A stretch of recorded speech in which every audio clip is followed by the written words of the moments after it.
Welcome to the Music and Memories Podcast with your host, Vince Moreno.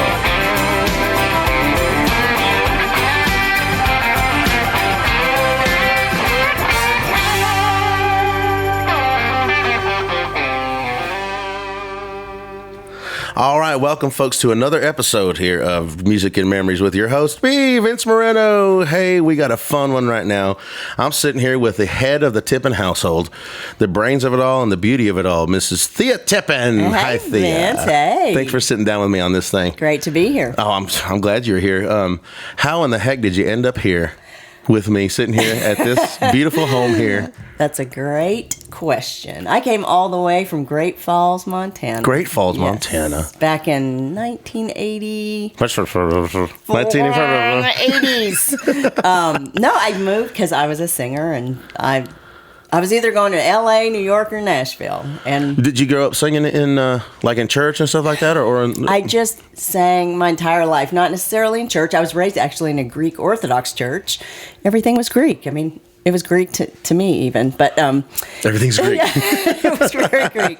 But I sang ever since I was born. That was my passion. Forever. But I mean, like, you weren't like singing in the nightclubs and bars and stuff like that, were you? No, I sang in every choir, every jazz choir, so growing up in school, I sang in all the choirs and traveled with the choirs. We went to Europe and did all that. Did you kind ever of like stuff. the up with people type of stuff like that? Well, did you there was really? stuff like that, definitely. Yes. I remember that being in high school and people like, people. Yeah. People would be like, why don't you join this thing? I'm like, I don't know if I can dance around like that and live with myself. No, I'm just kidding. Yeah. Nothing against that. I can't quite see you doing up with people. Maybe down with people. I don't know. But I did. I sang in every opportunity I had. I sang. People that had me sing at their weddings, funerals, anybody that asked me to sing, I sang, and I loved it, and I always did ever since I was born. Well, you got a great voice, and I don't know if I know that a lot of people know who your husband is, and he's an accomplished singer. Yeah. And but you also you've recorded stuff, and you've got a few CDs out. I know you got you got a CD of what do you call it, the American Songbook stuff or standard? Pop and jazz. I mean, a pop and jazz album that I did with Jim Horn, who, oh my gosh, I mean, he's a legend. Yeah. And the that's fact a great that I was album, even able, thank you. I wish I could play that stuff because I'd love to just sit behind you and let you sing it while I was playing it. But oh my god, that's way above my head. No, way it above is my head. not. Yeah, I want you to play that stuff. I need to learn it because I would love to. Like when you're out sometimes on the road with us, I would love to be able to. Jeff, our other keyboard player, he could do it, but on keyboards, I'm just going clink, clink, clink. No, you absolutely could. But I love that music. And, I do too. Is that one of your passions? It is. I was raised on that. My dad was Frank Sinatra and. Yeah. All the way. I mean, he listened to the greats, and that's what he played for me growing up. And my mom too. She wrote a musical. I mean, my family. Oh, really? Yeah, my family was musical. So, I was raised with a passion for music, and I'm the only one like Aaron with his family with the aviation thing. I was the only one that got the music bug. Oh, really? Yeah. So your siblings, they didn't. Not really. Nobody can really sing, no, or can they? They just didn't do it. Yeah, they could, but they just didn't want to do it. And so that was my passion, and it was ever since I was born. And so they knew. My family supported it. It was awesome that my parents let me come all the way across the United States. Yeah. By myself, but they insisted I get my college degree. So I traveled to Nashville. That backup plan, huh? Yeah, the backup plan. Yeah. I wish I had one. It never worked, though. I wish I had one. I never used the backup plan. That's good that if you don't get a backup plan, then you did something right. Except I majored in music, so what was the backup plan?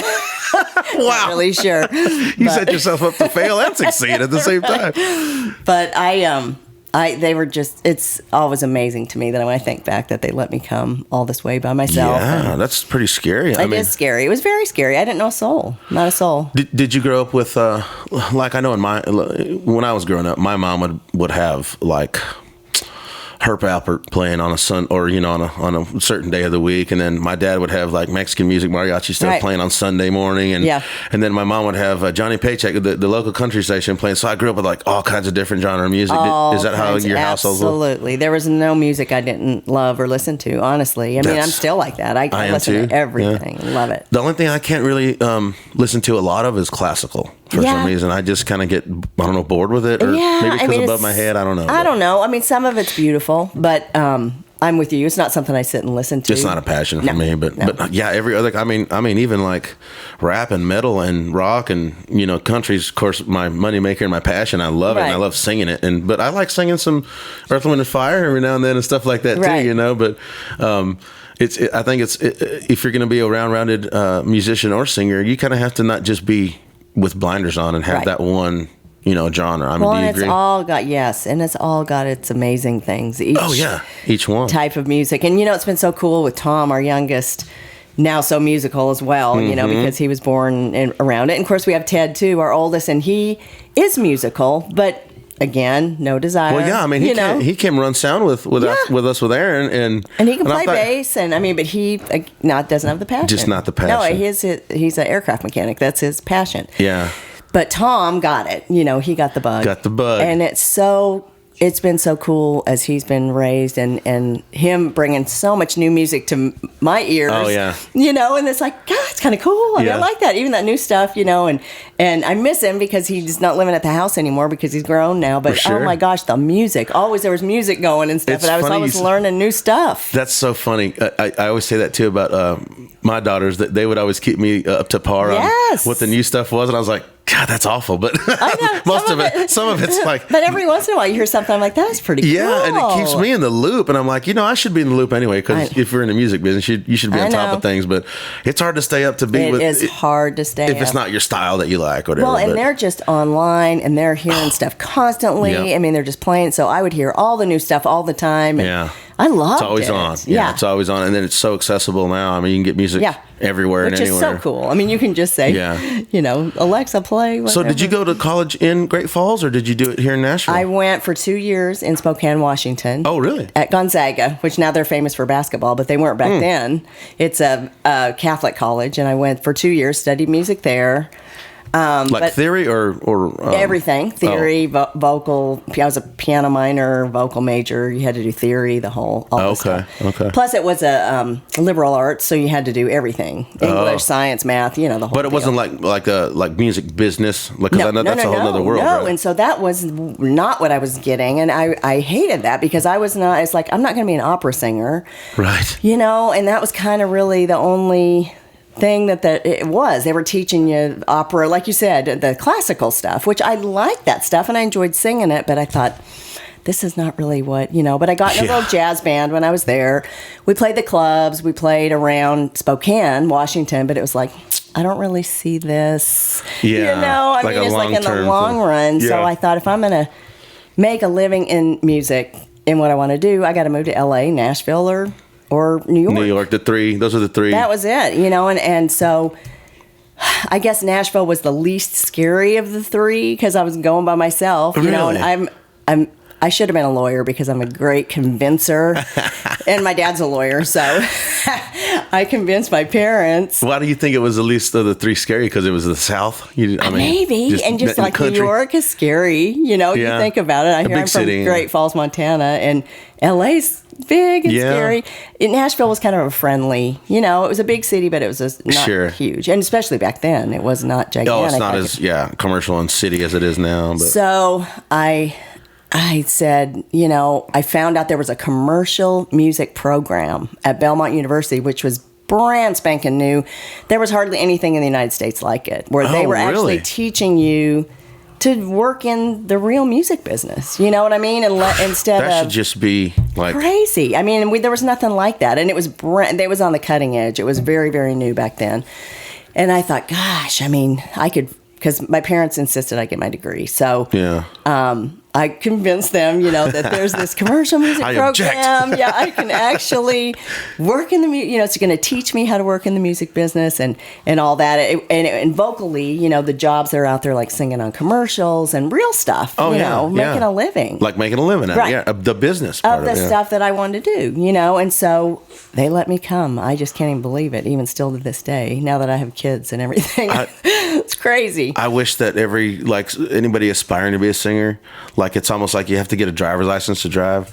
They should make it like you have to take the music business course. Absolutely. Because singing is like 10% of actually getting anything done as far as making a living, especially in Nashville or like the three cities, like you say, and three cities and including Texas now, because everybody's making a living in Texas doing it too. But that's the one thing that I wish I was more on the business knowledge side of all that, because and I'll tell you what, singing's the easy part. If I could go back, and I tell kids this a lot because I talk at schools and stuff, and talk about the music business, and I would probably major in because they did have a music business program, but I was so bent on just being the singer, know. So I was a performance major. Yeah, I got a Bachelor of Music and then a minor in piano, but they do have an amazing music business program, and if I could go back, I had to learn that later, but when I got my degree, it was actually a performance degree, which was great because I did a ton of performing and it was a great experience. What did you like? Give me an example. What kind of performing stuff were you doing? Was it here in Nashville or did you travel? In Nashville, we did a lot of stuff and we sang, again, I did a lot of choral stuff because that was part of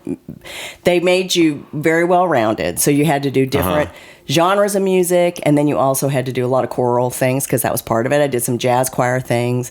We competed in a contest and won, and a big jazz thing. It was a quartet that I sang with, and Mtm Records was looking at us. It was a very good networking. Oh, okay. Because I came from Great Falls, Montana. I didn't know soul. So for me, everybody I went to Belmont with, and I can do the lineage of my whole music career, and it started there. And so that just kind of puts you right in the middle of everything. Everybody I worked with is either running record labels now, they're artists, Jingles. Oh yeah, and so then I got through that, going to school there.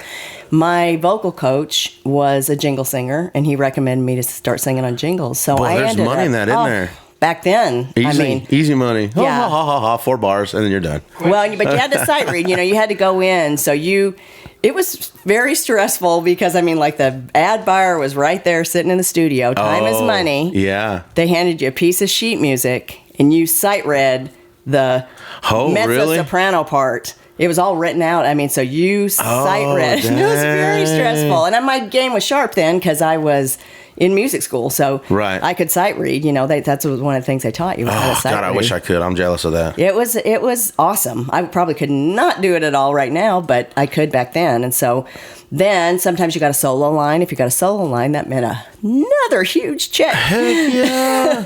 And it depended if it was regional or national. I did some national stuff, some regional. Oh, really? Local. Was there any big companies that are still around? I did Quincy Steakhouse. That was big back in the day. I did Wendy's. Do you remember the melody or anything? Oh, it was, now I'm kind of stuck up. You're on the spot now. I'm on the spot. Anticipating, my table's waiting. Wow. That was my step out line. Oh, awesome. And that meant a whole bunch more money just getting to sing those few lines. So it was crazy. That's gravy, man. And here That's I awesome. was just this young, I had no idea.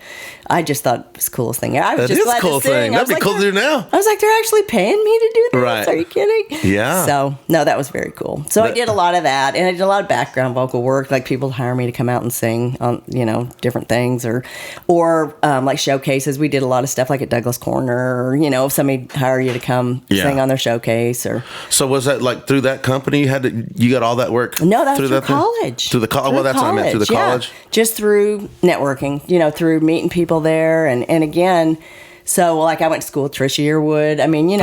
When I was in school, all the little Texas guys were there. It was just the time. It was kind of when Belmont was just really becoming this. Now, of course, they're huge. What it is now. Yeah. But it was brand new, and it was something that was unique to the United States. It was so when somebody they wouldn't actually call you, they would call the college, and then the college. No, they'd come straight to me because they would. Because it'd be just some of you. We're in the studio. They had a studio at Belmont that it was we had this huge board that Alabama had donated to the school. Oh my gosh! And you'd go down there and do your stuff, and then maybe somebody say, "Man, you need to bring her in on your demo," or So isn't that funny how Nashville's such a word of mouth type total word of mouth. I've got a friend doing this and that, and the next thing how'd you get that gig? Oh, my buddy. It's we need a girl singer. I need a girl singer on my jingle, or I need a girl singer on whatever. And it was all networking. So no, I would not trade that for $1 million because that was, and I ended up getting my degree, and And so that's what what are we talking about? Like a 2-year period there where you're doing all that stuff? Well, no, I was about 3. 3, okay. Yeah, and ended up graduating and started, trying to get some jobs on the road. I went on the road with a Elvis impersonator. His name was Orion. He was actually very famous. Oh, really? Yeah, I don't think he's alive anymore, but... So he's dead too? Yeah. Somebody's paying tribute artist to Orion. Yeah, right. And I was like singing behind Elvis. I mean, it was crazy. Oh, I so did. Cool. I played keys with the Elvis guy. And it was crazy because I'm a huge Elvis fan. So Me too. I get where you're coming from because he came out and I was like, holy crap, it's like I'm playing for Elvis right now because people are going crazy in the crowd. It's like he's there, and he had the suits and he actually had the moves down and everything. And I remember playing what's the da da da? I was doing the horn patches and stuff. Right. Down, down, down, down.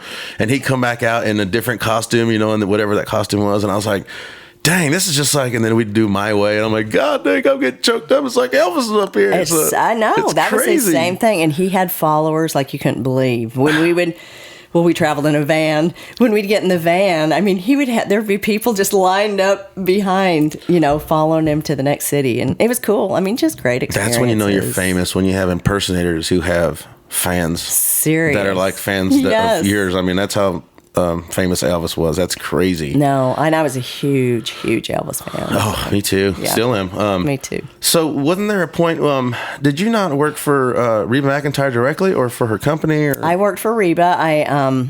So then when I graduated from college and I went on the road and did some stuff and I was singing jingles and doing background vocal work, just But you're working, man. That's awesome. Yeah. Like you came here and you're doing it. But I did I did temp work like Aaron did too. I worked for a group. You were welding? You were welding in Kentucky?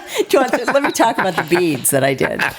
No, I was actually working for a group of neurosurgeons. And dang. Yeah, they stuck me at the front desk of a neurosurgeon group, which it was an interesting experience. I mean, you're dealing with a lot of people who are very ill. And, it was an eye-opening experience, actually, because humanity, I mean, it makes you realize, geez, I mean, there's a lot going on in a lot of people's lives. Oh, yeah. But it was, and I met some great friends there, and I that was a fantastic experience. But when I got the job, I said, I'm a singer, so if I have to go. Oh, yeah. And they were willing to let me do that. You know what's funny? Most people are. I think most people, when they know you do the music thing, and you tell them, hey, I might have to leave Friday at whatever. And they were fantastic. I mean, that's awesome. Yeah, it was awesome. If I had to go on the road or whatever, they'd let me go. So that was great. And then the group that I was singing with that I think I told you about, that we almost got a deal on Mtm Records, which was around for a while. I remember that label, yeah. The guy, we were almost signed. I mean, we were going to go on the road with, do you remember Manhattan Transfer? Yeah. They were the jazz group. We were going to open for them, whatever. All these promises, right? Yes. And one of the girls that was in the group with me said, Reba McEntire's moving her company to Nashville. She was moving from Oklahoma. So was she still, she wasn't like at the superstar stage? Just about at the Whoever's in New England. So it was just at the getting ready to be. Boom. Yeah. Okay. And she had decided to move her whole organization to Nashville. Oh, so she was making that next step, basically. Yes, yeah. and she was going to bring her whole company under one roof, whishe was unheard of because she was such an entrepreneur and such a smart lady. Yeah. So she was going to bring booking, promotion, management, publicity, fan club. I mean, everything under one roof. Who does that? Nobody had done that. Yeah. And so Mary, the girl that was, which I wonder whatever happened to her, she sang with me in the group. She said, I'm thinking about, I'm going to apply for a job there just because it's going to be a great opportunity and blah, blah, blah. Yeah. I'm like, are you kidding me? I worked in my dad's law office forever. I've got so much office experience. I can run the joint. Yeah. And so, I got the job. I mean, over a ton of people. What was her name? Mary what? Handley. Well, Mary Handley, if you're listening out there, get a hold of Thea. What? I wonder. Now, she got married. I don't know what her married name, but yeah, it's interesting. You wonder what happened to people. Sure. But anyway, so I ended up getting the job, working in the office, and ended up, what a great experience. I ended up working in booking, promotion, management, and publicity. So that was your music business school right there? Yeah. Really? Right? So seriously, that's where I learned the music business. Now, was like Reba coming in every day? Like, was she around there and all that stuff? Absolutely. Oh, really? All the time. It was her company. So dang. No, and her and Narvel, her husband, it was, oh my gosh. No, it was like a family because we were all in our early 20s, and I mean, she was a little bit older, but I mean, we were all young, and she just had this young crew there, and we were all like family. So she kind of a trendsetter as far as starting like the whole in-house, everything in-house like that. So because smart. wasn't Narvel her manager as well? Her husband was her manager at that time? Yes, and so he would just come in the morning, go from office to office to office to, okay, what's happening? Oh, what's happening? So you're saying office, like booking office, and then the management office. So there's the promoter. What's happening? Okay, what's happening with the shows? How are the tickets selling? How are, go to the booking agent. What's going on? Go to the publicist.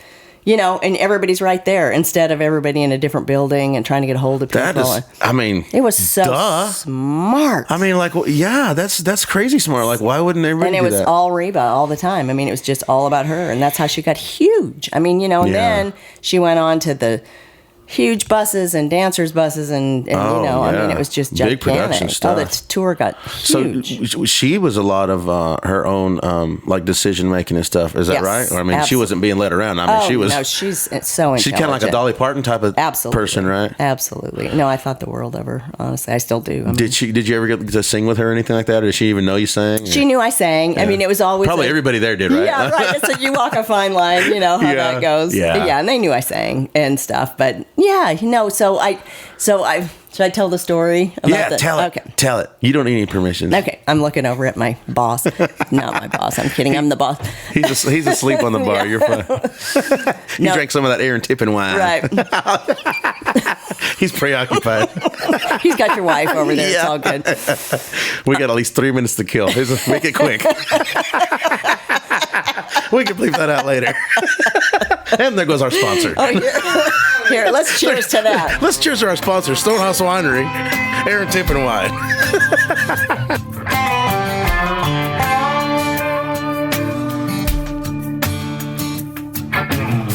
You're listening to Music and Memories with Vince Moreno.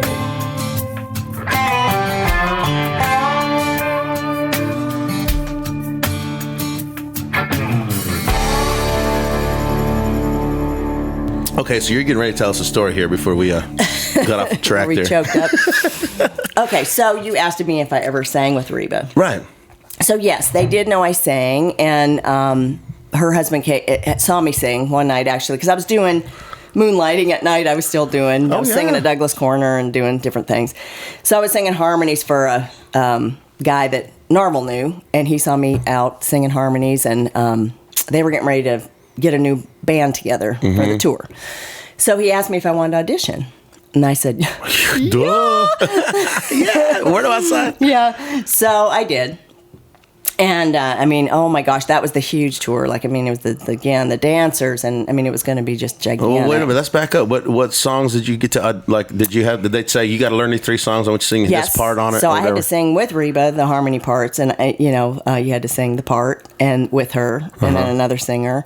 And then we had to dance. Oh, you did? And we had to sing, I sang a original. You had to do an original song. So what songs did they give you to like learn for the audition? Do you remember? I think we did How Blue. Oh yeah, love that. That's one of our countryest songs, man.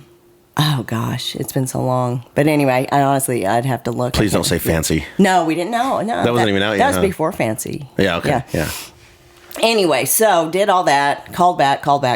You get narrowed down and all that. And you're still working at the place, right? Still working at the office. Yeah. And so we got called back several times. It kind of got narrowed down. It was down to about 3 of us, I think. And then really at the end of the day, it was down to about 2 of us. And it was me and one other gal. And oh my gosh, she was older than me. She had this beautiful... So I was auditioning for the low harmony part, which really, I'm the high harmony singer normally, but I could do both, So I was like, whatever, I can do that. Whatever you want me to sing. Yeah, whatever, just let me know. And... she just had this gorgeous low register, and I was like in my early 20s. I mean, I wasn't there yet. I could do it now, but couldn't back then. And she just had this beautiful low voice, and she ended up getting the job. Oh, really? So now you're saying it was down to 2 of you. Is that all they hired was 2 backup singers back then? No. It was down. I mean, for this particular harmony singer. Because she probably had, 5, 6? No. No? No, there was just like 2 gals. Oh, wow. Yeah. The high harmony. I guess that's really all you need, but I mean, that was it. Yeah. I mean, it was a small group. So, didn't get it, was very depressed because I was already packing my bag. Like, I knew I had the job. Like, I was so overconfident. That hurts even worse when that and happens. And so I went back to the office, worked in the office and everything. And Narvel's like, you're going to be okay with working? And I'm like, yeah, it's okay. I'm not going to say I'm not disappointed, but sure. It is what it is. So, yeah. So you started poisoning that lady's coffee? Yeah, no. So, no, honestly, it might have been 4 months later, the plane crashed. Oh, that's right. I forgot about that tragedy. Yeah. That was... And so she was on the plane. And oh, no, really? Oh, yeah. I mean, that whole band that got hired for that particular tour. Well, that's kind of a blessing in a disguise there for you. Well, yeah, and so obviously it wasn't my time. Yeah. But I knew a lot of people that were on that. Oh my gosh, yeah. So yeah, it was anyway, not meant to be. It makes one of those. What year was that? Do you remember? Was that like 83 or something? 80? Or was it later? 80? No, it was not 83. It was 90. Oh, was that late? Early 90s. Oh wow, okay. Yeah, because Aaron had just come on as a client. Oh. Right, Daddy? He's not even listening. Yeah, I am. And it was not far after that. Yeah. Because you called and told me about it. Yeah. So early 90s. So let's work up to that. So Aaron... Right. So you didn't know Aaron at barely. That point, right? I mean, I didn't know him very well at that point, because he was... But for press reasons, I didn't know. Yeah. Yeah. We're leaving a few tidbits out. Yeah.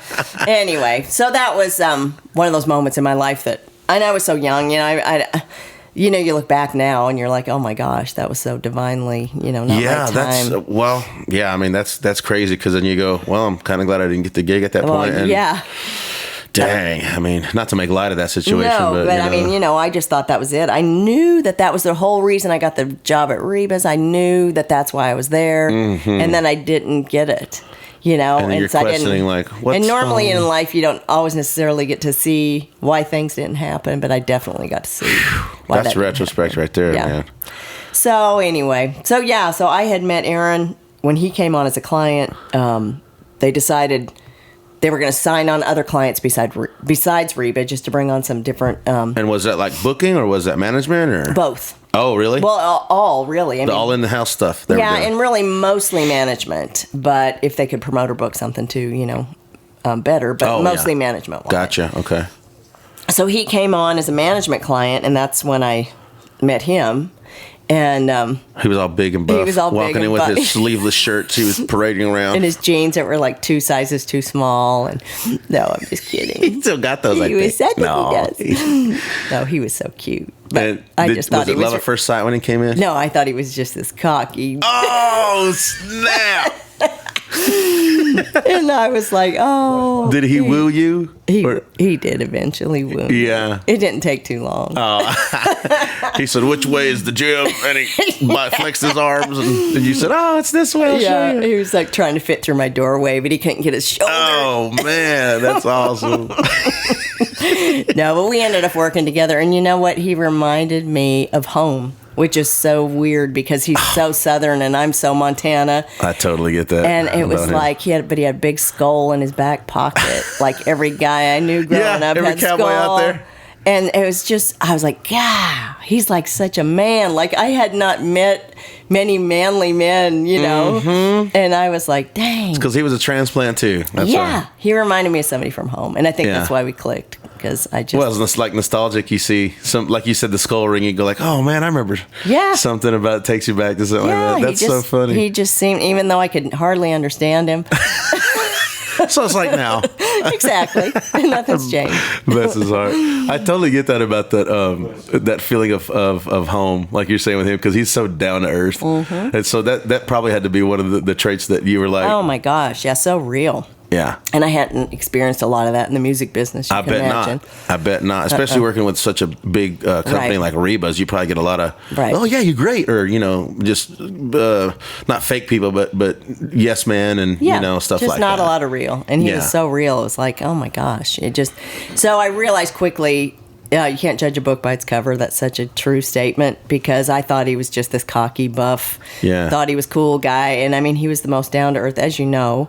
Hasn't changed a bit, ever. No. I mean, I've known him since day one before he even had a hit. And he's never changed. He's the exact same person he was back then. Oh, he's one of the most like grateful for the success that he's had. Yeah. You know, I've worked with tons of artists because nobody can stand be around me for very long. So I work for a bunch of different artists, and he's by far. And I tell him, I tell a lot of people, they'll ask me like, "Who's the coolest guy you work with?" I said, "Well, there's actually two because I'm really good friends with Aaron. And I'm really good friends with Daryl Worley." Yeah. And I tell them the same thing about both those guys. So they're so gracious. They're so humble. Yeah. You know, they're like they know this could go away at any minute, Right. And then they're lucky to have it. You know, not that they didn't earn what they had, but you know what I mean. It's Right. like they don't go around parading like, "Don't you know who I am? I'm here." Right. You know. Daryl's exactly in that same class. Oh yeah, totally. Absolutely. Just good old, like you said, just home, just down home guys, and hasn't changed. I mean, I've seen Aaron at the pinnacle of humongous success, and we've been through a lot, and he's never changed. I mean, he's never changed. He's always exactly who he is. Yeah. So that's I don't know many people like that. No, that's true. And so that, like I said, that's probably one of the things that pulled you in, huh?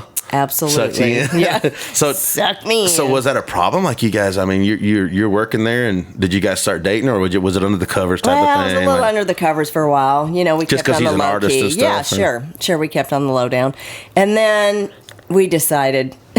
We're getting all out in the open right now, ladies and gentlemen. We're groundbreaking, breaking through.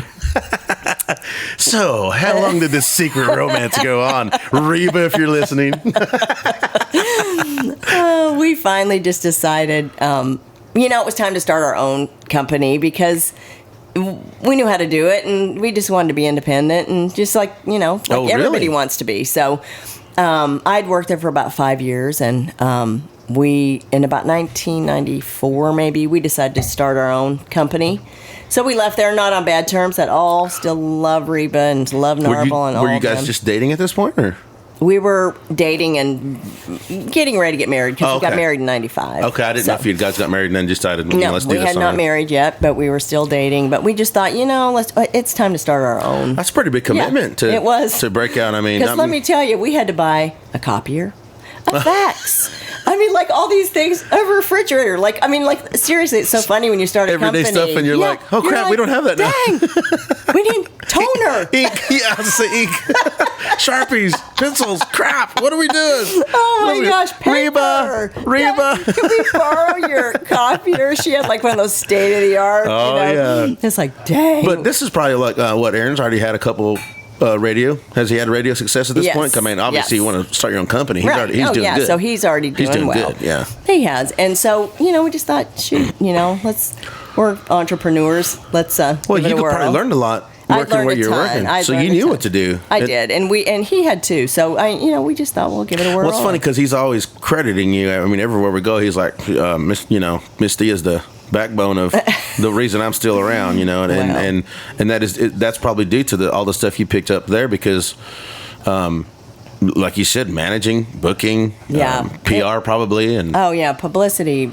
We even did some publishing. I mean, it was a fantastic. It was just on the job training. I mean, I wouldn't trade it, like I said, for anything. And I loved all those people there, and I still do. And I still keep in touch with a lot of the people I worked with back then. What was the name of the company that you guys started? Was that Nippet back then? Tip Top Entertainment. Oh, Tip Top. That's right. Duh. It's written on the dang building over there. Tip Top Entertainment. So Tip Top. Yep, that was back in, like I said, probably about 1994. 94. And we worked out of a little house for a while, and then finally bought a house on Music Row. Oh, really? Mm-hmm. And ran our business. Is that the one that you guys have currently? You have that Well, now? no, we sold that one to Kenny Chesney. And, oh, my gosh. Yeah, we have another little house down there still that we have. Oh, so you can go around and say, yeah, we sold that house to Kenny Chesney. He's living in our own dids. And it's way fancier than it was when we had it. He's probably got a fancy copy He here. actually fixed it up. Does he use that like for publishing houses? I don't even know, actually. Because a lot of houses down there, what people don't really haven't been in Nashville, there's Music Row is where like all the businessy end of stuff happens. And it's funny because I perform a lot on Broadway. Right. And a lot of people confuse that with Music Row because there's so much music happening on Broadway. And I'm like, no. We're the poor part of Nashville. Music Row is not. Music Row doesn't, like if you drove down it, you would have no idea. Yeah, there's no music there. No, because it's just like a bunch of old houses. And yeah, well, that's what I was going to say. It's a lot of the houses that people, there's writers in there, there's publishing companies. But there's all kinds studios of great magic going on there that you can't even believe in these little houses and stuff. But yeah, so we own just one of those old houses down there still. And Tom's, doing it now down there, trying Right. to write and get his music career going. So when you guys started that company, did you reach a point where you're like, yeah, we made the right decision and we're rolling now, or I think. Or did you just know that going into it? Well, it was a challenge, the transition, as any change is. Like I said, I mean, it's like we have nothing. I mean, we had to literally start from scratch. But, yeah, there's a freedom in being your own boss. I think everybody always wants to be their own boss. But you know what? There's also a, what do you call it? Like when you're saying you're starting off from scratch, you know how to keep what you earned. You know how to not spend foolishly. Right. You know how to. I mean, there's a lot to be learned from starting off like that. So that was really a wise choice on y'all's part to do that and not be like, well, we've got all this and this and this, and then next thing you know, you blow it. And like, I mean, there's a lot of artists out there that didn't control their money right and stuff. I mean, yeah, and our motto is always, if we can't afford it, we're not going to buy it, and it's always we've always lived like that. I mean, if we can't afford it, we don't buy it. Yeah. And so that's how how we've been fortunate enough to been able to do that, and so we've never gotten ourselves in a crazy debt situation, and we've been fortunate and blessed, that things. Well, you both are, I mean, both are smart business people in that sense too. Where, if you're not going to take some crazy business venture and risk everything you got, I mean, you just can't do that. You got to be smart. You got to diversify, and so we've learned a lot through the years. That was a challenging time, no question. Oh, I bet. And it was a scary time, and we had some lean years for sure. Because did you guys have to deal with like other people like trying to knock you down or put you out of business? You think, or? I don't know. I don't think so necessarily. No, it was more just all of a sudden you got all the overhead. I mean, you've got all the responsibility, and you got all the costs, and that's part of being free. Yeah, that's true. It comes with the price. You pay for freedom. So, you're not beholden to anybody else, but you're also responsible for everybody. So, and also in the midst of all that, you're doing all that, and then you guys get married. And then we got married. Yeah. Then you had Ted, right? Your oldest boy. We had Ted in '97. And then we had Tom in 2000. And for those of you who may not know Ted, he was actually a recording artist before Tom was. He was. Aaron likes to say that, but yeah. Oh, I love that. He calls Tom by the wrong name all the time. Oh, yeah, that's true. That's true. But I love it because on one of Aaron's song, "Big Boy Toes," at the very end, that's Ted. There's a little boy voice. Big Boy Toes. It's so funny. Well, both the boys used to get up on stage with us always. When we do stuff, and they had their little guitars that they didn't really play, but they pretend. Oh my gosh! And then we told them both, if at any time you guys don't want to get up on stage, we just had them up there with us because we wanted them with us. You weren't like the show parents. No, get up there and play that guitar. Yeah, right. You're going to make a living. We're going to retire off of you. Get up there. But, at one point, Ted, and I remember we were doing the Opry, and they would always get up and sing. They'd get up. The Carol Lee singers would let the boys get up and sing harmonies with us. Oh, my gosh. Which, how cool is that when they were little? I know that we play the Opry sometimes, and you and Tom come out and still do that. But back when they were little, they would do the harmony parts, back there with the Carol Lees. And at one point, Ted said, I don't think I'm going to come up. So I said, that's totally fine. Oh, really? Yeah. And he literally, after that, never... What age was that? Was he when he... Probably like 14. 15. Okay, he was at that teenager age. getting into other stuff, getting fun of stuff. Is that when he maybe found his passion for flying, or because he was always around it with Aaron, right? I mean, you guys are always at the airport. Right. I think he's always been mechanical, and that's just it's more his brain works that way. Was that his turning point? You think at that age right there, where he was like, I think I'm going to follow my airplane thing? That's a good question. I don't know. You'd have to ask Ted that question. Maybe I'll do a podcast with Ted. Do a podcast with Probably Ted. about 5 minutes long. He'll be like, yep. Nope. Yep. All right. And thank you for joining us today, Tom. I mean, Ted. But now Tom, on the other hand, forget it. He's like, I'm up on stage, baby. Yeah. I was just saying, now I know why he's so comfortable up there. He grew up on the Opry stage always, and all that stuff. Since he was teeny tiny. They both were. I used to carry Tom in my arms, and we'd get up on stage. That is crazy. Yeah, I got pictures all over the place. Well, I know that Aaron has told me a story about like the Opry wasn't so welcoming to him, or just didn't make him a member because like his image back then, like he was muscled up and not wearing, or it was like this short sleeve shirt. So, but they would still have him play the Opry. They just wouldn't make him a member. Is that how that worked out? Yeah, and he still plays the Opry a ton, and Well, it seems pretty cool of them to let you all bring the family out. No, and stuff. absolutely. Yeah. No, they've been fantastic. And it was just a time and a place. It was a time and a place. But and what back memories then, you guys have of that? Oh, gosh. That's amazing. And back then, it was very conservative. And I don't think there was any muscled up singers back then. You look at it now, everybody's muscled everybody's up. trying to That's be Aaron Tippin now. Yeah, right. Yeah, exactly. So back then, there really wasn't, it was just, he was new and different. And it was, that was that modern country to them, that he was like. Yeah, the 90s movement was modern back then, and now it's like everybody's to go back. Searching for that. Yeah, they definitely want to go back to that.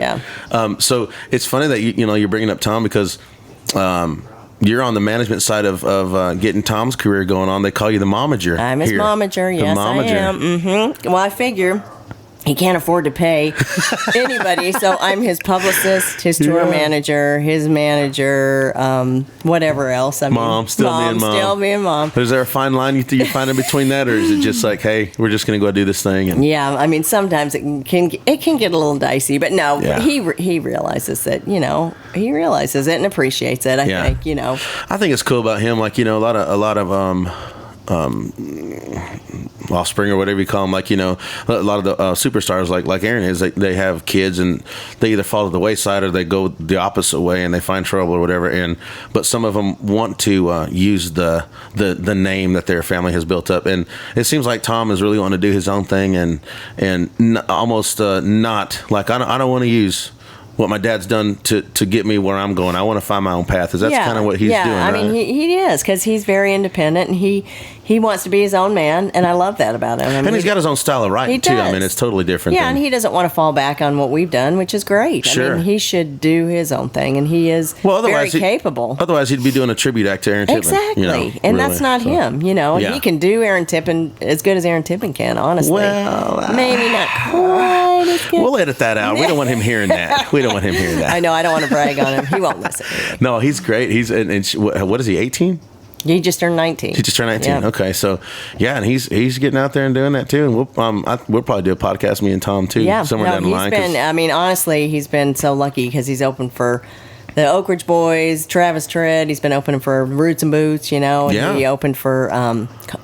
Anyway, and plus he's doing his own shows. So we're just kind of getting him out there. And that's cool. So you're almost right back to. I'm his booking agent too. I forgot to mention that. No, you did. You said you're booking and all that stuff. Yeah. So it's almost like, do you feel like you've made full circle as doing that? Right. I'm back to working at Reva's, aren't I?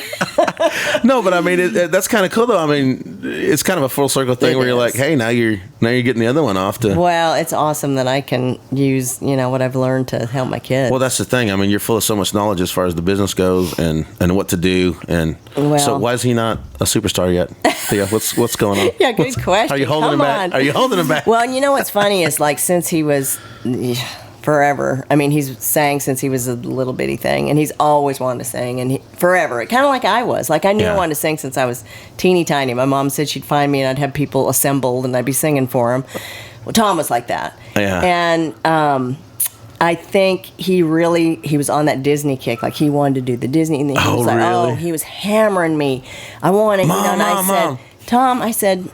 You don't want that. You're not ready. Look at Miley. You don't want that. I'm just like, you're not ready for that yet, and so it's like, and I want him to just go through the process like you're supposed to go through it. Go through it. You got to get old enough and wise enough. That's the wisdom on your part coming through right there. And because most parents would be like, heck let's do the Disney thing, which I get it. Yeah. I get it because it's like what other. But then you get branded that way, I think. Probably. And I told him, I said, how you sing right now? That's not how you're going to sing. And then he saw it because he was in a major he did a national junior beta competition, and his voice changed like in the middle of it. And he was Do you have videotape of this? Oh, God. And I mean, he literally could not even sing for a year. I mean, he was like Michael Jackson, and then he went to Josh Turner. Oh, my gosh. I mean, you know what I'm saying? Yeah. I mean, it was like huge. Wow. And so he didn't realize he was going to go through all that, and I did. But, it's just like you got to just go through the process. And so we're not in any rush. I mean, he's learning and getting seasoned. He's young, man. I mean, he's got time. And why not learn it like you're supposed to? And if you get slung into it young. And he's doing it right because he's going to tons of writing sessions. And he's writing some and songwriter nights, doing and all that stuff. songwriters nights, doing some stuff on the road. He's doing 3-hour sets at bars or wherever. I mean, Right. he's just doing it all. Well, you just got to get out and start doing it. And Right. I mean, like you hear people say, "I'd sing wherever they let me." I mean, that's kind of true, Yeah. in a sense. And Right. if it paid, hey, that's even better. Exactly, and you learn how to work a crowd, and you learn how to. That's a big part of it. It's a Is learning how to be huge part. on stage. Yes. How you want to develop yourself on stage. Absolutely, absolutely. And then you love the people, and you go out there and you meet them, and you sign Mm-hmm. autographs, and he loves doing that, and that's part of it.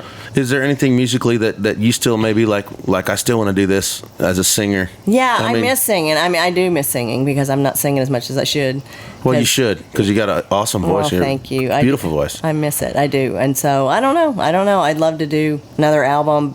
How many albums do you have right now? I've done probably about 4, but the ones that are out, I've still got the pop and jazz, and I did a Are they praise all and not worship. available? Yeah, praise and worship and the pop and jazz are available online. But not all of them. Just those two. Just those two. And Yeah, are they on the? I think they're all up on Spotify. Oh, and, okay. Yeah, Okay. everywhere. Can anybody buy a physical copy at any point somewhere? At the shows, at Aaron's shows, and I think even on AaronTippin.com they sell. Okay. Do you not have a TheaTippin.com? I should, but I don't. You should. You should. There's TomTippin.com though. Go there, you can find those or two. TipTopManagement.com or Absolutely. or Tippin Management or something. I know that's bad. I'm too busy focusing on everybody. So else. you think you might be doing a recording project pretty soon, something like that? Absolutely, I would love to. What kind of stuff you think you might do? Would it be all original stuff? I would like to do some because we're writing, and me and Aaron and Tom are writing some stuff, and so yeah. Well, that'd be an easy way for Tom to get a cut, huh? Yeah, there just you go. have Mom cut it. Yeah, that'd be fun.